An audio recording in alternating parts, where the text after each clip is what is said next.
Hi, Zepa here. So today there was some bounty hunter rewards blog on the old school RuneScape website, OSRS.game, if you want to check it out yourself. And yeah, I'm absolutely stoked about this. I want to get to share this with you guys. And yeah, without further ado, let's dive in. It's not been long since we first shared with you our plans for Bounty Hunter's return in an absolute behemoth of a blog. And if we open this one, this is the absolute behemoth of a blog. Check it out if you have time to read. I'm not gonna make a 2-hour video reading this. If you're not up to speed yet, make sure to check out the blog above. About this is just general stuff that's coming into the Bounty Hunter. It looks like we're on the right path for many of you. Yeah, Bounty Hunter is going to be nice if they make it properly. If it's gonna be bot infested with just boosting for emblems and keys, then not. But if it's high risk, high reward, engaging gameplay where people can actually play the PvP aspect and have a low barrier of entry but high capability of getting money and risk and such, it should be perfect. In an ideal scenario, we would be using the green light poll for these. You should, Jagex. Listen, if you're watching, Jagex, by any chance, you should. However, with the volume of projects we're juggling at the moment, Desert Treasure 2, Ruinous Powers, Forestry. Okay, let's pause here. So, if you're juggling with too much, don't do it all. If you don't have the manpower to do, or the woman power, or whatever power, don't do this kind of stuff if you don't have the time for it. We don't need 10 different projects that all are garbage. We want something good, and we want something that's not like broken, that's well tested, and when we get it, we can absolutely enjoy it. That's my take, but I think I think every OSRS gamer and even if you're just watching the OSRS videos, you don't want to watch like 10 videos of, oh, Bounty Hunter came out and it's broken and dumb and stupid and you can't even play it. No one wants that. Just updates that work and that have a place in the game and that are balanced and not stupid stuff. Hear me out, Jagex. Yeah, that being said, there's a survey for our initial Bounty Hunter blog. Alongside the feedback we received gave us a very clear indication that we're heading in the right direction. Okay. With the rewards being tailored towards PvP. Yeah, it should be PvP, or I know they have been talking about XP rewards. I think those are nice. Cosmetic stuff for PvP would be so nice. And stuff like Trover parchments where you can parchment the infernal cape and take it to deep buildy. Those are good updates. Everyone can agree with this. So we want upgrades for PvP that allow us to have more fun in PvP.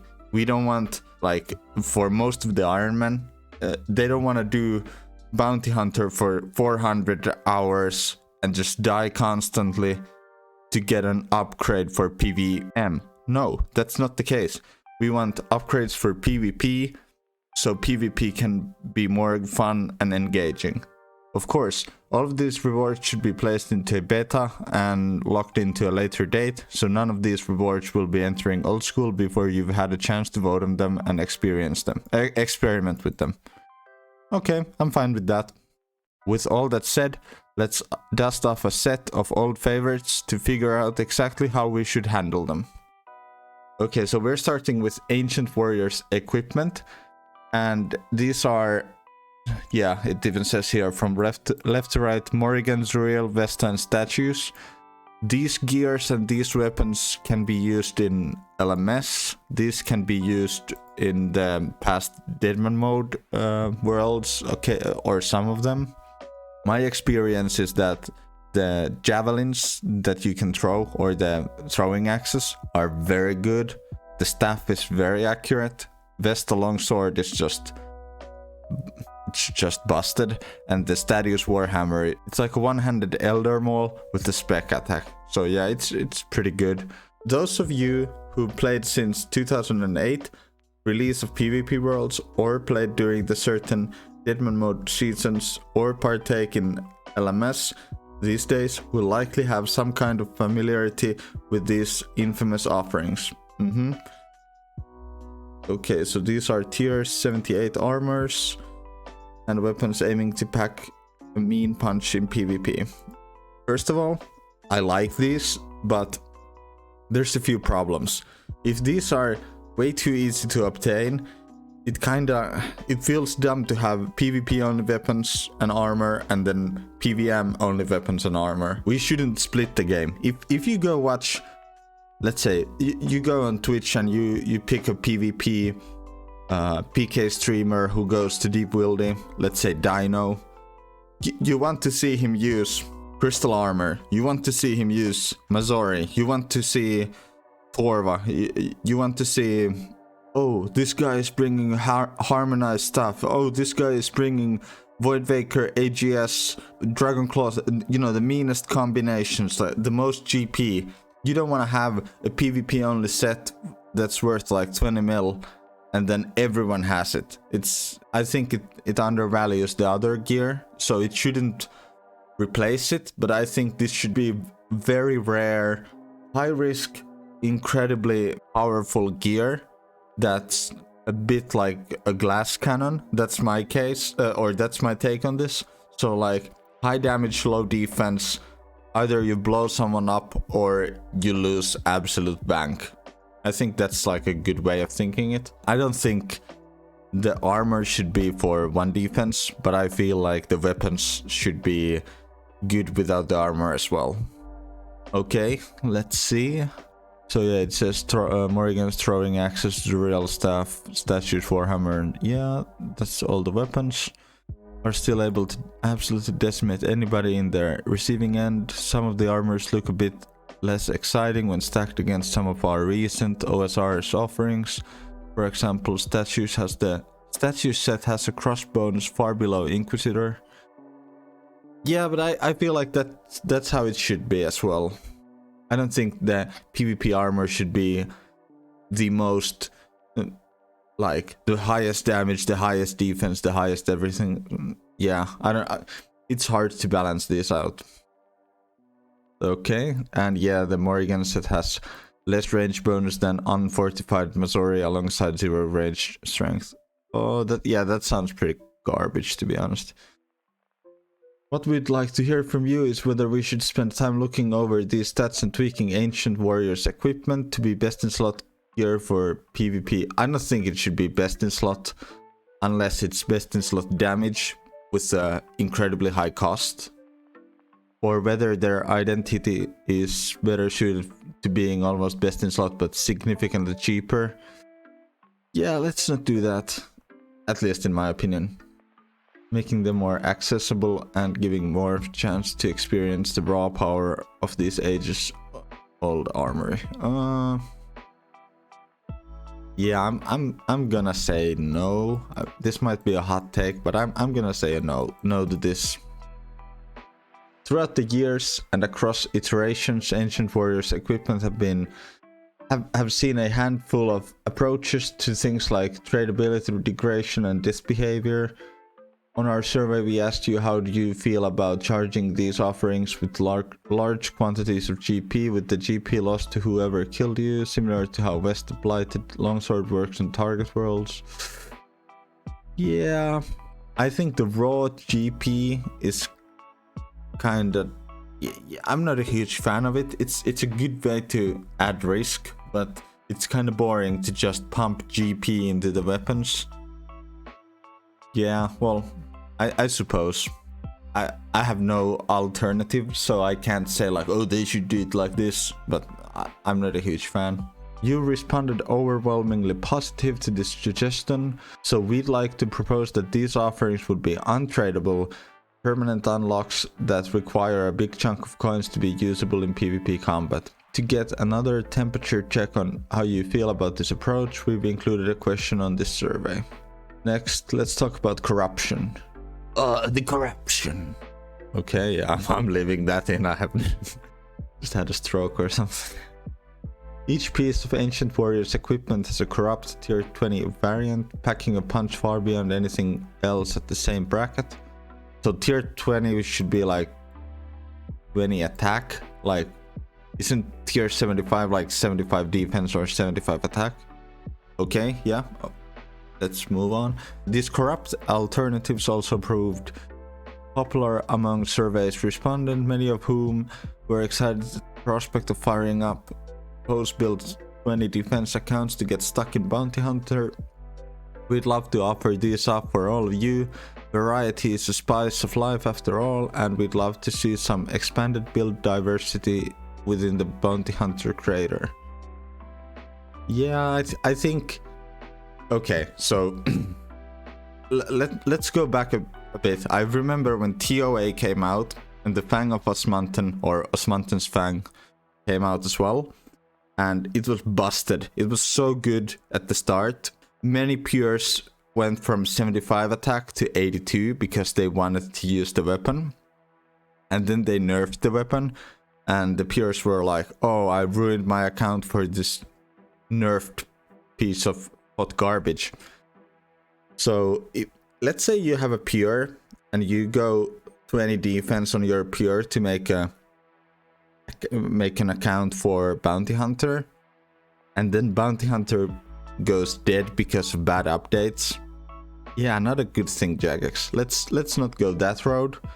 But if this is a big if, but if the Bounty Hunter works out, this would be a very good update, in my opinion. For the tier 20 armors, we'd like to see them sit on par defensively with more typical offerings at this level, but have an additional offensive capabilities to lean in with some of the high roller glass cannon fantasy. Yes, let's totally go for this. 100%. Low defense, high damage.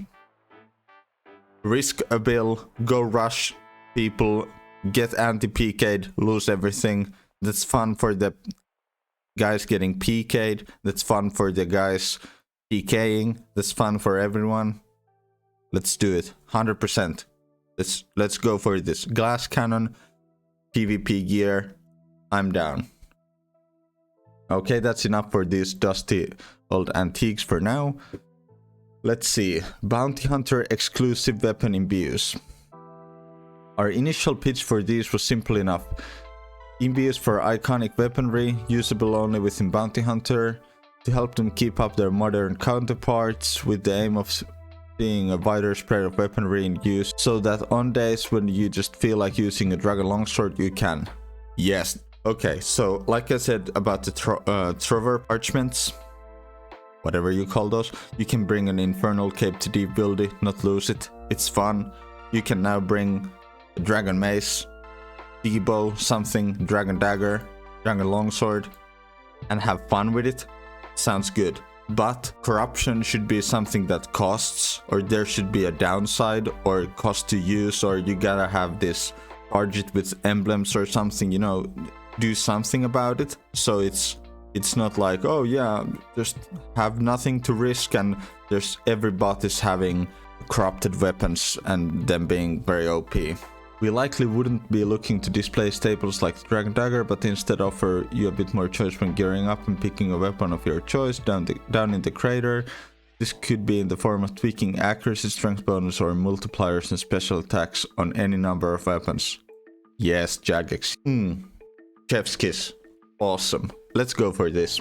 We would absolutely love to explore these to throw some variety into the mix. And having some imbues exclusive to Bounty Hunter means we all get to have a whole lot of fun without worrying about adversely impacting the wider game. Yes. Perhaps if some of the imbues prove particularly popular, then we'd be able to poll adding them to the wider game, but that would be a question for the future. Okay, yeah, not a fan of having the corrupted ones into the whole game, but let's keep the options open. Let's not lock into something dumb. Let's just take it small, incremental step at a time. Keep everything working. Alongside some of the items we're already looking at, we'd love to hear from all of you about weapons you think would be perfect candidates.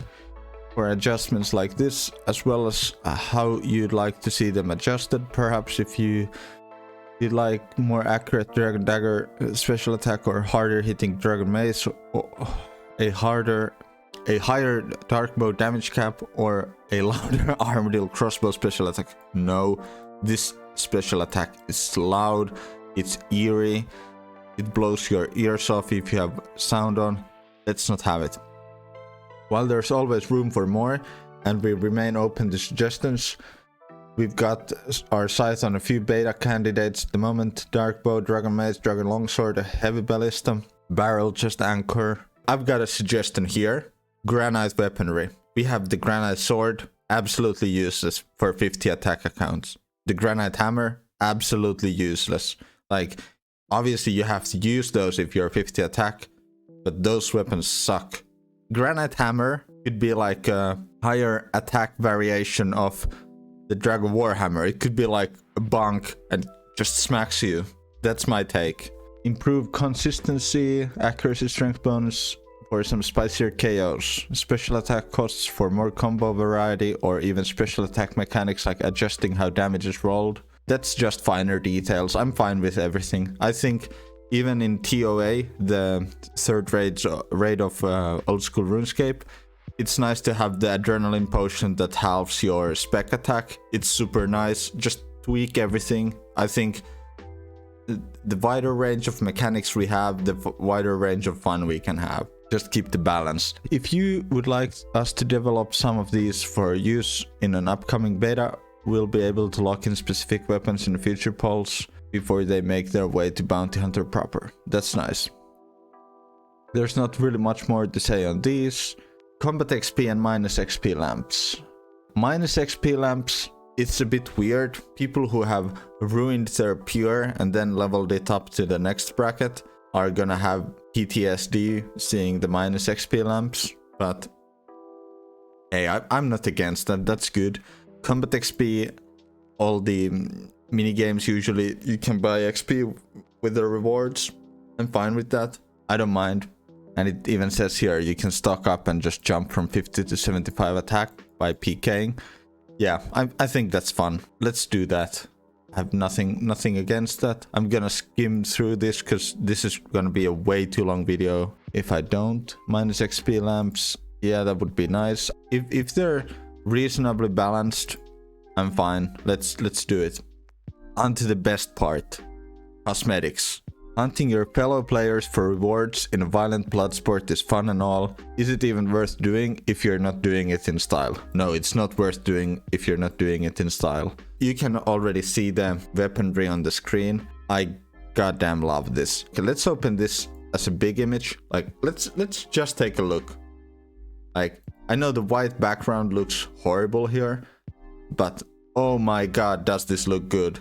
Thank you, Jagex. So it would be so nice to have this inside the Bounty Hunter as the corrupted ones, and the rewards from Bounty Hunter to be used outside of the Bounty Hunter could be just cosmetic ornament kits for these items to have on your account. If you're a Bounty Hunter beast, absolute demon, you could have these on your pure when you're doing stuff, and it would look absolutely amazing, or whatever account you have. Yes, Jagex, this is so nice. I love the aesthetic. Let's do this. 100%. I'm down. So here's more pictures of the... I'm gonna zoom in for you a bit. So yeah, oh my god, the black and red looks so good. I'm loving this. Yeah, just pause the video and check everything out. I think the D-Long, especially here in the middle, is one of the nicest looking ones. But yeah, they're all amazing. Comment down below your favorite, and if you're still watching, consider subscribing. I'm making a lot of video every day right now for March. You don't have to, but hey, man, I would appreciate it a lot. Okay, moving on. Above some of the old concepts and some in-game models to show off a slightly darker approach to Dragon Armour and weaponry. While many of you this draw memories of the free-to-play corrupted Dragon equipment from over a decade ago, that's not what we're planning to do with this. Good. Let's not do free-to-play corrupted Dragon Armour. Instead, we'd like this color scheme and concept to form the basis of a set of cosmetics you're able to earn yourself by participating in Bounty Hunter. That's nice. Meaning the style of cosmetics wouldn't be limited to just Dragon Armor and could be extended to over staples like Fighter Torch. Oh my god, yes, yes! Berserker Helmet and Dragon Hide Chap. Oh my god, I'm stoked. Oh, by the way, just a small shout out here. I'm working on a new series. I'm gonna be doing stuff in the Bounty Hunter. I have a account that I revived from years ago, so stay tuned. And if you wanna see me, a Iron Man player, trying to do PKing on my PvP account, subscribe and stay tuned. On top of this more general theme, we'd like to resurface some of the untradeable ornament kits we proposed as rewards from Emir's Arena, specifically focusing on the kits intended for items whose primary use is in PvP. So Dragon Claws, or the Black Claws look so nice, and the Black Elder Chaos Druid gear. Oh, I'm not a huge fan of the Elder Maul, but it does fit the bandas pretty nice. The Ballista looks scuffed, to be honest, but I think a black Ballista would be nice. But the Elder Chaos Robes and the Black Dragon Claws, amazing. That's it about this blog. Click here to open the survey and give your thoughts to Jagex. Thank you so much for watching. This was day 10 of my 31 videos for March of 2023. I got nothing else to say. Stay tuned for more. See you tomorrow. Peace!